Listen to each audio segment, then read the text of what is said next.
Alice's Adventures in Wonderland by Lewis Carroll.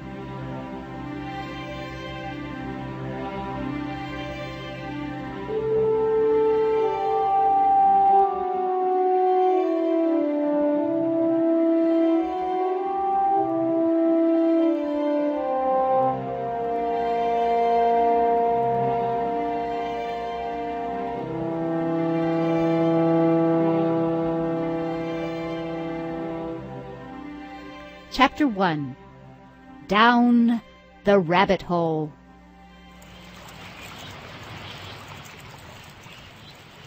Alice was beginning to get very tired of sitting by her sister on the bank, and of having nothing to do. Once or twice she had peeped into the book her sister was reading, but it had no pictures or conversations in it. And what is the use of a book, thought Alice, without pictures or conversation? So she was considering in her own mind, as well as she could, for the hot day made her feel very sleepy and stupid, whether the pleasure of making a daisy chain would be worth the trouble of getting up and picking the daisies, when suddenly a white rabbit with pink eyes ran close by her. There was nothing so very remarkable in that, nor did Alice think it so very much out of the way to hear the rabbit say to itself, oh dear, I shall be late." When she thought it over afterwards, it occurred to her that she ought to have wondered at this, but at the time it all seemed quite natural. But when the rabbit actually took a watch out of its waistcoat pocket and looked at it, and then hurried on, Alice started to her feet, for it flashed across her mind that she had never before seen a rabbit with either a waistcoat pocket or a watch to take out of it. And burning with curiosity, she ran across the field after it, and fortunately was just in time to see it pop down a large rabbit hole under the hedge.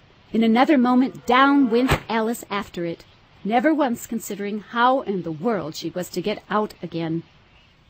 The rabbit hole went straight on like a tunnel for some way, and then dipped suddenly down, so suddenly that Alice had not a moment to think about stopping herself before she found herself falling down a very deep well. Either the well was very deep, or she fell very slowly, for she had plenty of time as she went down to look about her and to wonder what was going to happen next. First, she tried to look down and make out what she was coming to, but it was too dark to see anything. Then she looked at the sides of the well and noticed that they were filled with cupboards and bookshelves. Here and there she saw maps and pictures hung upon pegs. She took down a jar from one of the shelves as she passed. It was labeled Orange Marmalade. But to her great disappointment, it was empty.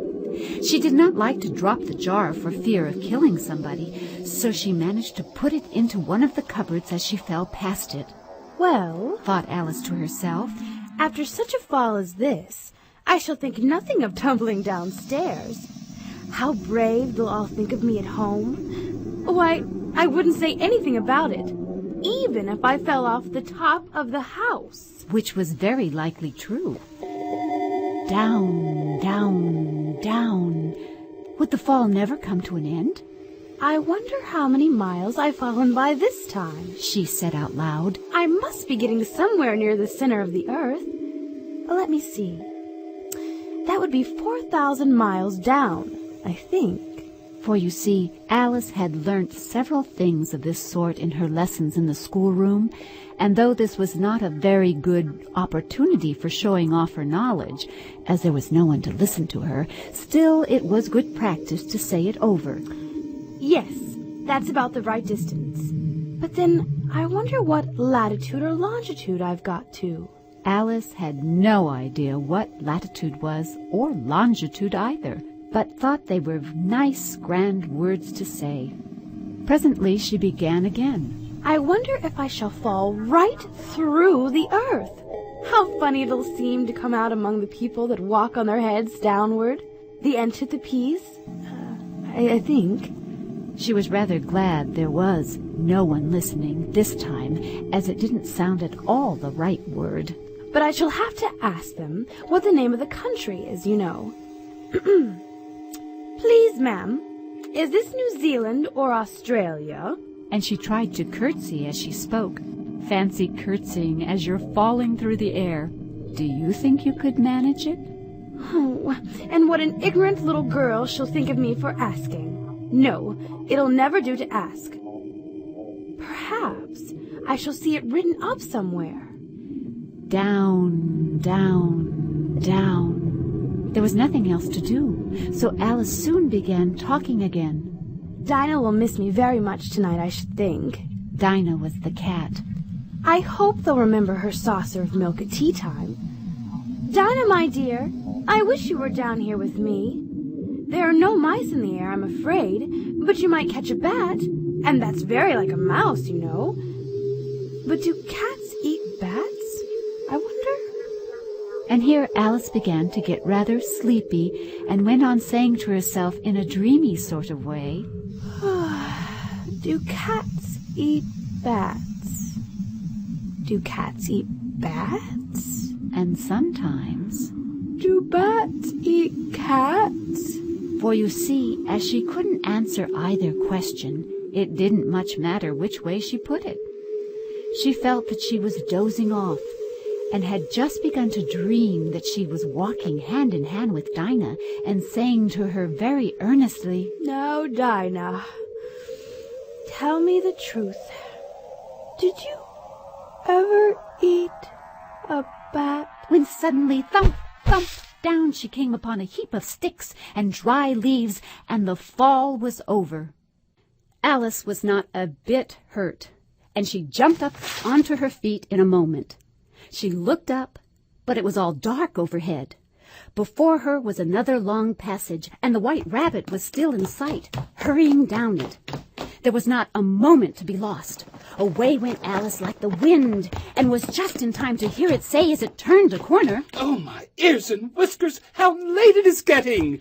She was close behind it when she turned the corner, but the rabbit was no longer to be seen. She found herself in a long, low hall, which was lit up by a row of lamps hanging from the roof.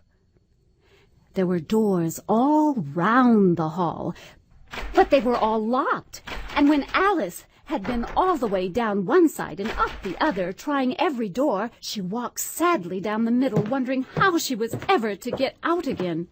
Suddenly, she came upon a little three-legged table, all made of solid glass. There was nothing on it except a tiny golden key, and Alice's first thought was that it might belong to one of the dwarfs of the hall, but alas! Either the locks were too large or the key was too small, but at any rate it would not open any of them. However, on the second time round she came upon a low curtain she had not noticed before, and behind it was a little door about 15 inches high. She tried the little golden key in the lock, and to her great delight it fitted. Alice opened the door and found that it led into a small passage, not much larger than a rat hole. She knelt down and looked along the passage into the loveliest garden you ever saw. How she longed to get out of that dark hall and wander about among those beds of bright flowers and those cool fountains. But she could not even get her head through the doorway. And even if my head would go through, thought poor Alice, it would be of very little use without my shoulders. Oh, how I wish I could shut up like a telescope. I think I could, if I only knew how to begin. For you see, so many out-of-the-way things had happened lately that Alice had begun to think that very few things indeed were really impossible. There seemed to be no use in waiting by the little door, so she went back to the table, half hoping she might find another key on it, or at any rate, a book of rules for shutting people up like telescopes. This time she found a little bottle on it, which certainly was not here before, and round the neck of the bottle was a paper label with the words, Drink me, beautifully printed on it in large letters. But the wise little Alice was not going to do that in a hurry. No, I'll look first and see whether it's marked poison or not. For she had read several nice little histories about children who had got burnt and eaten up by wild beasts and other unpleasant things, all because they would not remember the simple rules their friends had taught them, such as that a red-hot poker will burn you if you hold it too long, and that if you cut your finger very deeply with a knife, it usually bleeds. And she had never forgotten that if you drink much from a bottle marked Poison? it is almost certain to disagree with you sooner or later. However, this bottle was not marked Poison. so Alice ventured to taste it, and finding it very nice, it had in fact a sort of mixed flavor of cherry tart, custard, pineapple, roast turkey, toffee, and hot buttered toast. She very soon finished it off. What a curious feeling. I must be shutting up like a telescope. And so it was indeed.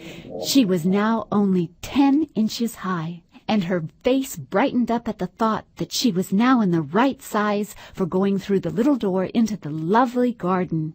First, however, she waited for a few minutes to see if she was going to shrink any further.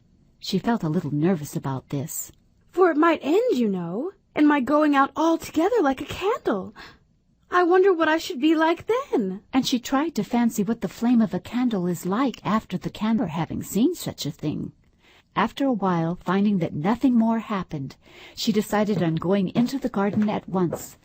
But alas for poor Alice, when she got to the door, she found she had forgotten the little golden key.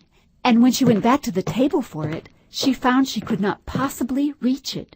She could see it quite plainly through the glass, and she tried her best to climb up one of the legs of the table, but it was too slippery.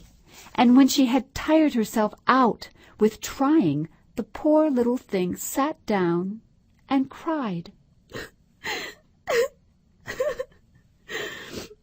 Oh, come, there's no use in crying like that, said Alice to herself rather sharply. I advise you to leave off this minute. She generally gave herself very good advice, though she very seldom followed it, and sometimes she scolded herself so severely as to bring tears into her eyes, and once she remembered trying to box her own ears for having cheated herself in a game of croquet she was playing against herself, for this curious child was very fond of pretending to be two people. But it's no you people. Why, there's hardly enough of me left to make one respectable person. Soon her eye fell on a little glass box that was lying under the table. She opened it and found in it a very small cake, on which the words, "Eat me," were beautifully marked in currants. Well, I'll eat it. And if it makes me grow larger, I can reach the key. I can creep under the door. So either way, I'll get into the garden, and I don't care which happens. She ate a little bit and said anxiously to herself, Which way? Which way? Holding her hand on the top of her head to feel which way it was growing, and she was quite surprised to find that she remained the same size.